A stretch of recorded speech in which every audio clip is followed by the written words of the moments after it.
بسم اللہ پڑھنے پر والد کی مغفرت کا واقعہ۔ حضرت امام راضی رحمۃ اللہ لکھتے ہیں کہ ایک دفعہ حضرت عیسیٰ علیہ نبینا و علیہ الصلاۃ والسلام کا ایک قبر پر سے گزر ہوا۔ آپ نے بطور کشف دیکھا کہ عذاب کے فرشتے میت کو عذاب دے رہے ہیں۔ آپ آگے تشریف لے گئے۔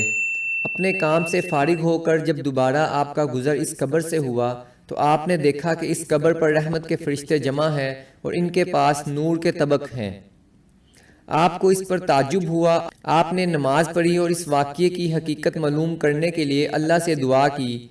اللہ تعالیٰ نے وحی بھیجی، فرمایا اے عیسیٰ، یہ بندہ گناہ گار تھا اور جب سے مرا تھا عذاب میں گرفتار تھا۔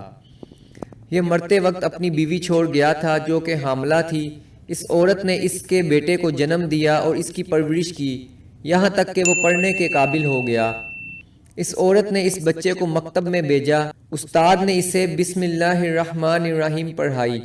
پس مجھے اپنے بندے سے حیا آئی کہ میں اس کو آگ کا عذاب دوں زمین کے اندر، اور اس کا بیٹا میرا نام لیتا ہے زمین کے اوپر۔